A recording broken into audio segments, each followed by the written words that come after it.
What's up and welcome back. I'm John Stark from MacMovieGuy.com, your favorite blind film critic, and today we're going to talk about The Lost Bus. This is Apple's awards play. It's basically all they have this year outside of documentary that they're going to be able to throw it at the Oscars. I think this is their big contender. It was at the 2025 Toronto Film Festival where it got a little bit of buzz. It's directed by Paul Greengrass. It stars Matthew McConaughey and America Ferreira, and it has an audio description track done by Pixelogic.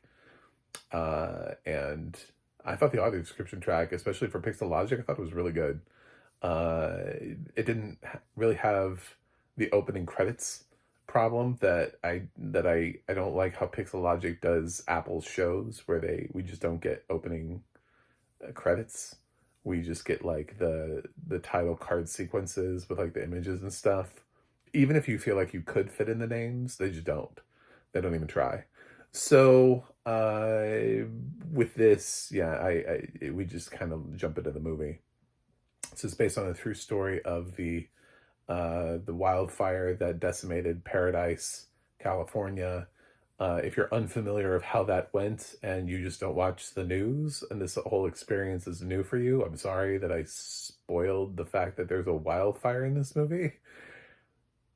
Spoilers ahead for people who don't watch the news. So we basically follow Matthew McConaughey. He's the lead here. He's Kevin. He's a bus driver with issues. He's sort of on the lower end of the totem pole. We find out that he's moved back to town recently to take care of his aging mother. He's clearly divorced.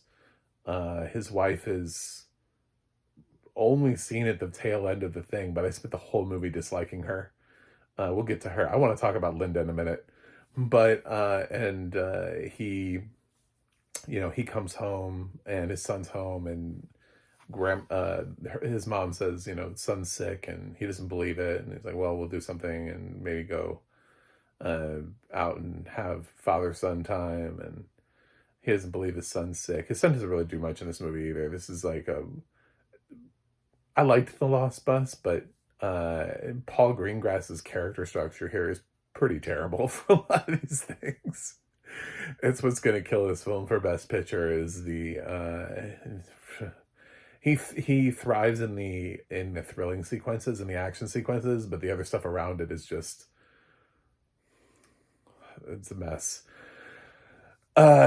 So Kevin, who's trying to get more work, is being, I don't know, bitched at for not doing the maintenance on his bus, so he's trying to do that. And meanwhile, there's a fire that's happening, and at first I thought it was going to get really interesting because we get the note that the first call that comes in is from this like gasoline truck, and I was like, oh man, there's a gasoline truck headed towards a fire. Of course there is. This is how it started. And no, the gasoline truck just happens to be one. It's just we didn't do anything cool with that. I thought we were going to drive a gasoline truck into a fire. That's why it spread so quickly. It's accelerant. So there's a fire and it gets out of control, and it's 8 miles away from Paradise at the time and has to like jump a canyon in order to do that. And so the first part of the movie, you see all of the various people working on the fire, and they're like, it's not going to hit Paradise. We got to evacuate these other smaller towns first, like population 800, stuff like that. So,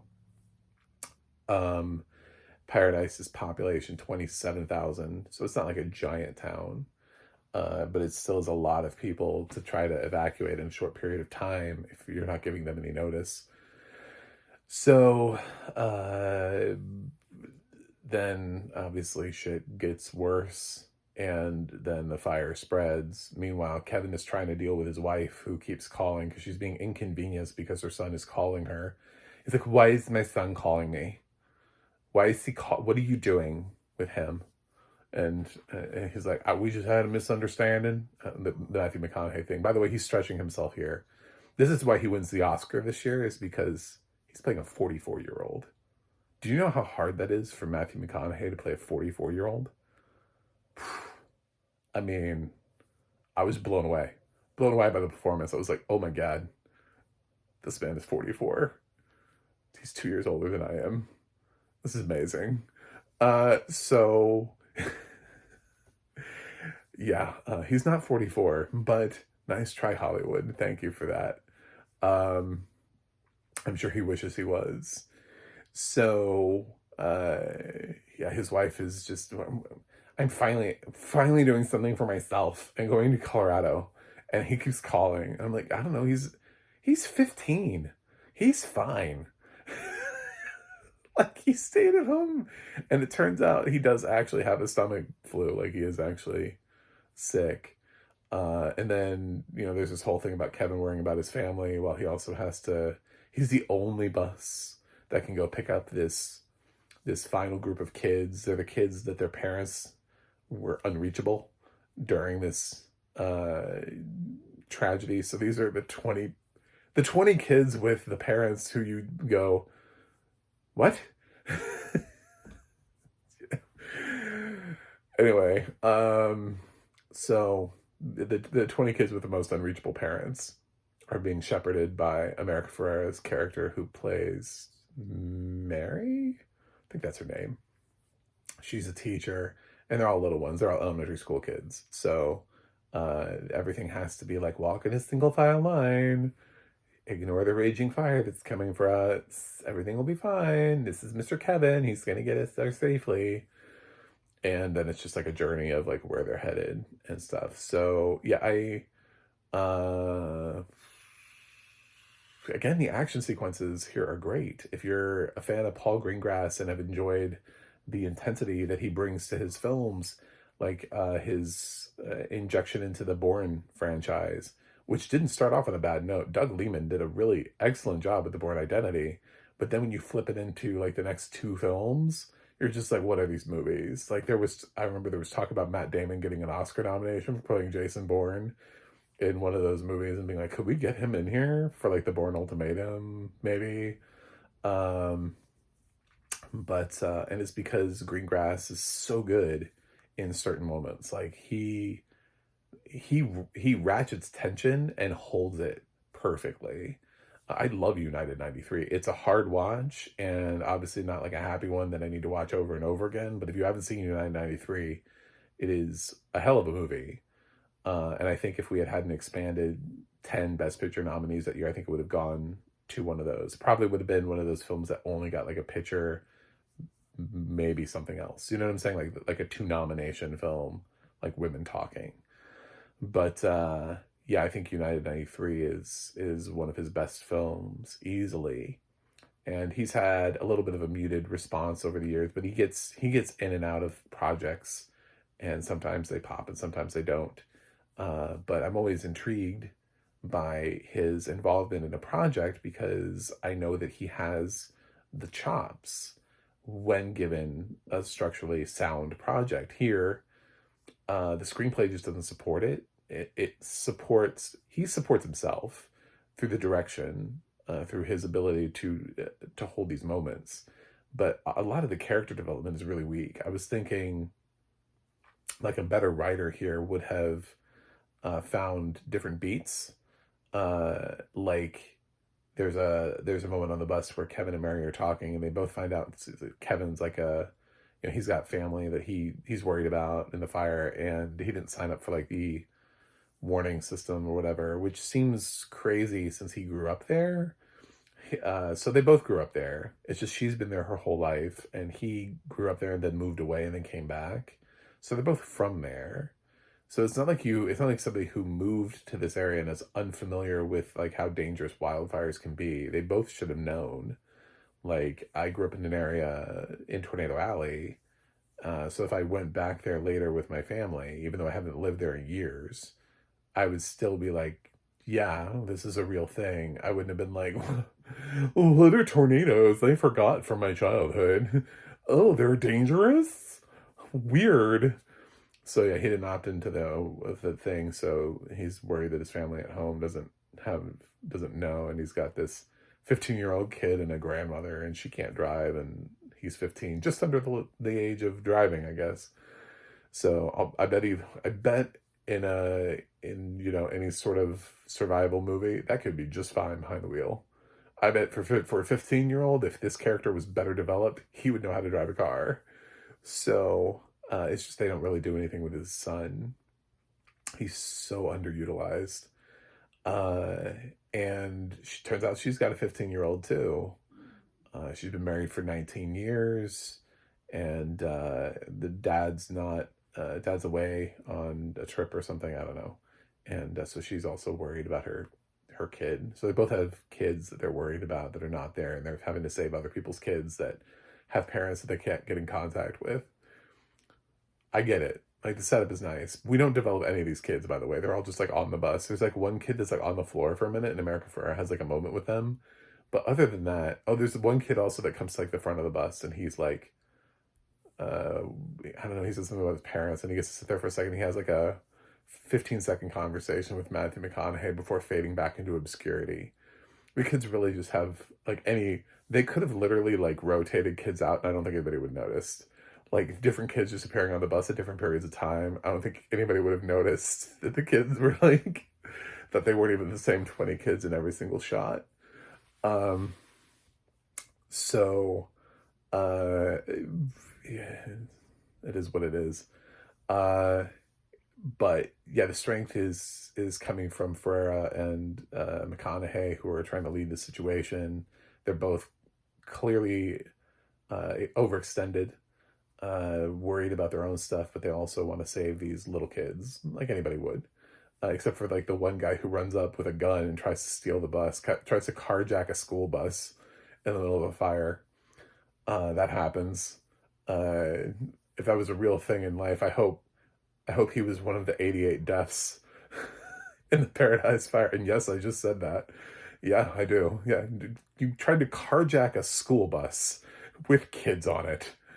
Yeah, with a gun. I would say solidly 88, of the 88 victims of the Paradise Fire, guy with gun hijacking school bus should be one of the 88s. But it's one of those against all odds situations. I think there's something that's really interesting. I was thinking about the perspective and the difference between Greengrass doing United 93 and The Lost Bus, two films which we know because they're true stories, how they end. And also something like Captain Phillips, right? It's these movies like Sully, like we know how they end. So I think inherently the problem is that we know how they end. So there's only just so much he can mine from a film that has to have a specific ending. And I was thinking, for example, Only the Brave. I remember watching that and being so affected by it because I didn't know the ending, and I didn't know the story, and I didn't know like if any of them, or like that whole movie, which was about California wildfires. I think it was more effective because you didn't know who or how many or whatever. You knew things were not going to go well, but how not well was it going to go? And for United 93, it was, the weight was always there because we knew how that film ended. But for Lost Bus, Greengrass had to mine a lot of tension from a film that we know they're going to be safe and fine, and this, everything will work out in the end.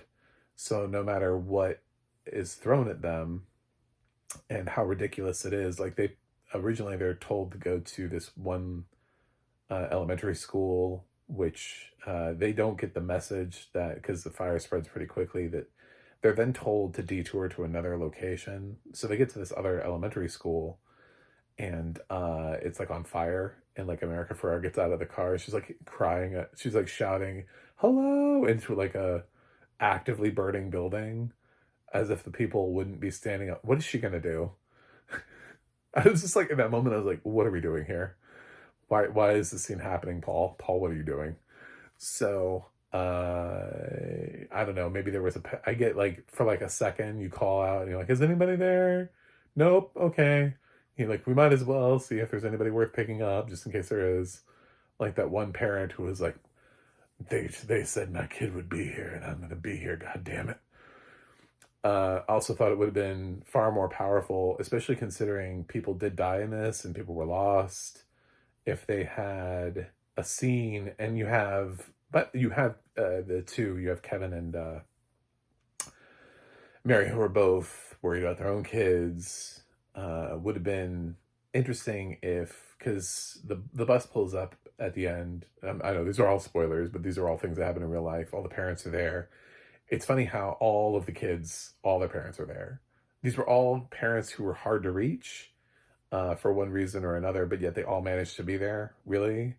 I think it would have been far more interesting and hitting home if there was at least one kid that was like, where are my parents at the end? It's okay if he finds his parent later on, but they're so not interested in developing these children that they can't even have like one of them with a perspective.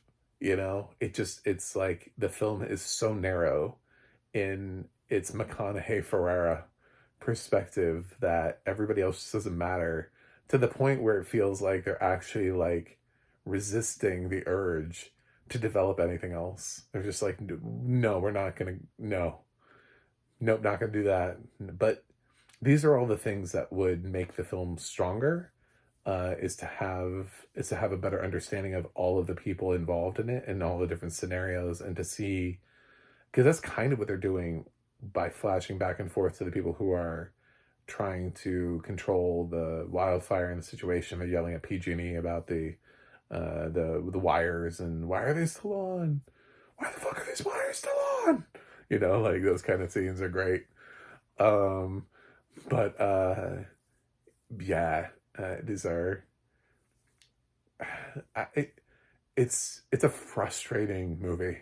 It is a frustrating movie that has some really excellent moments in it, and tries to go for some character development towards like late stage in the game with McConaughey and Ferreira. There's a moment where they're kind of like stopped and they get to talk for a little bit, and then fire finds them again.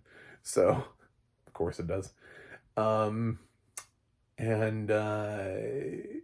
but I don't know that the rest of the writing was that good. I don't know that the characters are that well developed. I think there should have been more of them, with like some sort of development to them.